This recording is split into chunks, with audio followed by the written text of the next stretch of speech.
Langsung saja tanpa berbasa-basa lagi, di video ini saya akan membahas tentang apa sih detik-detik pertanda DC lapangan tuh datang ke rumah kita atau ke kantor kita dan kapan tuh gitu. Untuk teman-teman saya doakan ya buat kalian semua sehat, lancar rezekinya dan kuat menghadapi cobaan hidup yang dimana kalian sedang gagal bayar pinjaman online. Saya paham ya teman-teman ya dengan kondisi kalian. Saya juga pernah merasakan di posisi kalian. Jadi kalau sedang gagal bayar itu apapun serba gak enak. Makan enak rasanya gak enak gitu.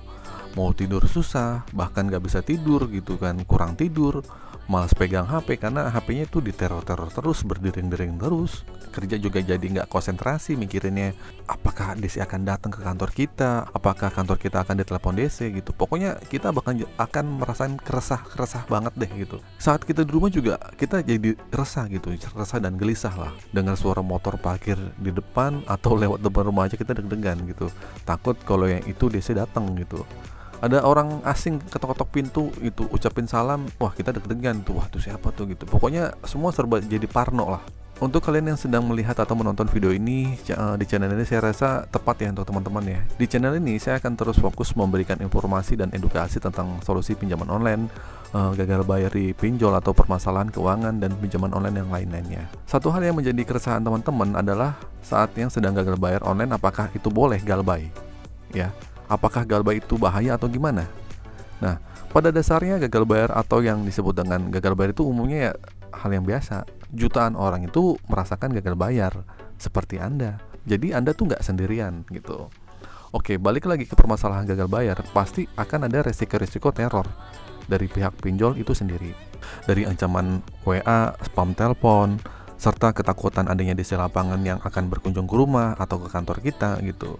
Nah, jadi sadari dulu ya teman-teman ya, Anda tuh gagal bayar sebenarnya hal yang salah.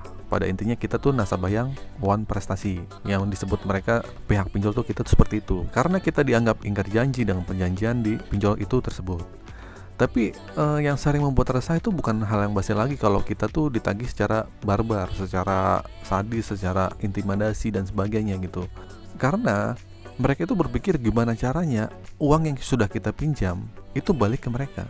Mereka pakai caranya bagaimana pun nagihnya pakai cara seperti itulah. Karena syarat yang mudah itu, pencairan yang mudah antara peminjam sama si pendana pinjaman itu nggak perlu bertemu. Akhirnya kita cuma disodori surat perjanjian, terus kita menyerahkan data kita ke pinjol, verifikasi muka, tengok kanan kiri, mangap kanan kiri gitu kan, dan akhirnya udah kita tercairkan secara cepat. Nah, di sini saya akan membuka mindset kalian ya, gitu kan. Saya juga membuka data-data ini dari artikel nih biar kalian juga paham juga gitu. Jadi saya bukan asal bicara aja gitu. Tapi data yang saya kasih tahu itu pun nggak sepenuhnya valid ya. Tapi ini menjadi perbandingan rata-rata kita bisa tahu tentang akan hal info ini. Nah, menurut beberapa artikel dan sumber internet, DC lapangan itu kapan datangnya? Nah, dari artikel yang saya baca itu rata-rata menjelang 90 hari kita telat bayar. Jadi menjelang 90 hari telat bayar. Ya, DC itu sudah boleh mulai bertebaran untuk mendatangi nasabahnya yang gagal bayar. Nah, dengan kata lain, kalian yang gagal bayar seminggu aja telat udah bisa didatengin. Walaupun mereka sebenarnya ada prosedur ya, mereka mereminder di telepon, SMS dulu gitu. Nggak langsung tiba-tiba DC datang, tapi kan biasanya kan kalian akan ditelepon dulu kan atau di SMS. Bahkan 2-3 hari kalian belum jatuh tempo aja sudah diingetin, ya gak? Nah, karena aturan penagihan itu hanya 90 hari, ini emang ini jadi himbauan oleh OJK ya, gitu. Jadi tergantung pinjol itu, mereka mau datang pas 3 bulannya atau sebelumnya. Tapi anehnya yang menjadi dilema, yang seharusnya 90 hari mereka tuh nggak boleh datang, atau melebihi 90 hari mereka nggak boleh datang. Nah, ini yang banyak dilanggar. Banyak kan cuman lewat 4 bulan, 5 bulan, bahkan kita ada DC yang datang. Yang itu pernah saya bahas lah di video yang sebelumnya. Tapi kalau penagihan sebelum 90 hari itu jadi hal yang wajar. Nah, jadi jawabannya jelas ya, kapan sih DC ini datang dan tanda-tandanya apa? Nah, tanda-tandanya adalah apabila kalian mendekati 90 hari semenjak nggak ada cicilan atau pembayaran yang masuk ke pinjol itu sendiri. Jadi tanda-tandanya bukan kalau kita nggak ditagih lagi ya. Misalnya seminggu kalian ditagih bertubi-tubi, aman nih, kalian kok nggak ada yang nagih ya, kemarin ada yang nagih nih seminggu, kok diem apa nanti DC-nya tiba-tiba dateng gitu kan. Itu bukan itu tanda-tandanya gitu kan. Tanda-tandanya itu cuman Anda tuh lagi resah aja, lagi gelisah aja.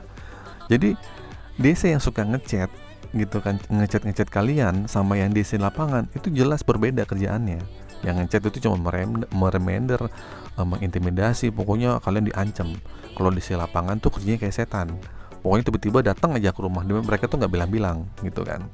Ada kasus dari subscriber saya gitu, dia cerita ke saya, dia di Tunaiku seminggu aja gagal bayar udah didatengin sama DC. Nah, jadi kalau mau dibilang katanya menjelang 3 bulan itu rata-rata. Nah, faktanya juga ada yang seminggu DC dari Tunaiku datang. Nah, setahun lalu ada dari Jolo yang seminggu aja udah datang. Nah, jadi suka-suka dia gitu. Jadi kalau mau dibilang tanda-tandanya apa sih? Tanda-tandanya saat kalian gagal bayar aja udah termasuk tanda-tanda kalian akan didatangi DC. Nah, paham ya sampai situ ya? Bahkan juga ada orang yang gagal bayar yang udah bertahun-tahun, berbulan-bulan, 6 bulan, 7 bulan nggak ada DC yang datang sama sekali. Jadi itulah aneh lah. Makanya yang gagal bayar banyak, makanya yang gagal bayar tuh banyak, jutaan orang mungkin di Indonesia gitu. Sedangkan untuk para DC berapa sih orangnya gitu? Tapi gini teman-teman ya, kabar baiknya nggak semua aplikasi pinjol itu punya DC lapangan ya. Kabar baiknya nggak semua DC pinjol di aplikasi pinjol itu punya DC lapangan. Yang punya DC lapangan itu cuma pinjol-pinjol kelas kakap. Yang sudah pasti, yang sudah merata itu Aku Laku. Dia pemain lama tuh. Terus kedua Kredivo, terus HCI ya, terus Tunaiku.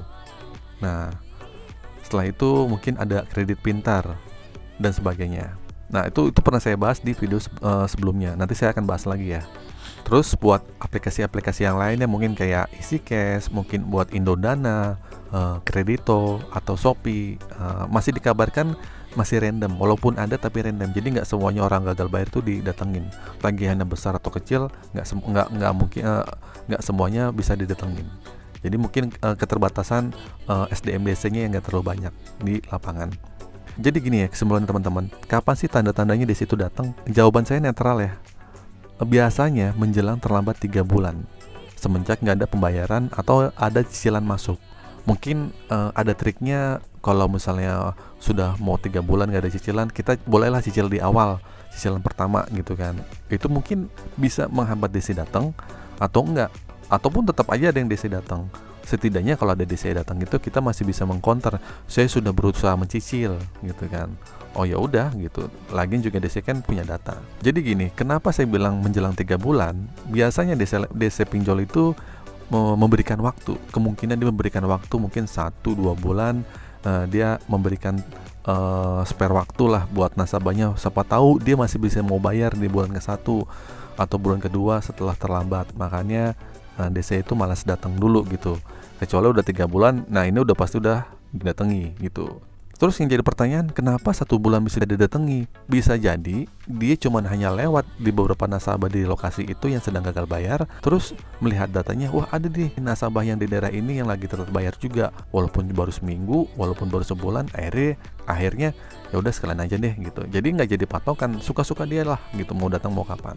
Tapi gini teman-teman, nggak menutup kemungkinan ya 1 atau 2 bulan telat aja biasanya udah bertebaran. Terus gimana nih bang solusinya? Terus kalau saya sih begini, nggak usah dipikirin kapan DC datang ya. Kalau mau datang ya itu nasib-nasiban aja deh. Kalau datang syukur, nggak datang ya udah gitu kan. Kalau kalian takut gitu kapan lah, itu malah jadi doa kita mau ngundang DC kita buat datang. Pokoknya nggak usah dipikirin deh gitu kan. Jadi saya bilang tadi ya, kalau udah pasti Aku Laku, Kredivo, Tunaiku dan HCI itu ada DC lapangan ya. Kalau untuk yang lain-lainnya masih dikatakan abu-abu lah. Oke, itu saja ya teman-teman video kali ini. Semoga video ini bermanfaat dan bisa memberikan info untuk kalian ya. Akhir kata, sehat selalu ya untuk kalian semua. Assalamualaikum warahmatullahi wabarakatuh.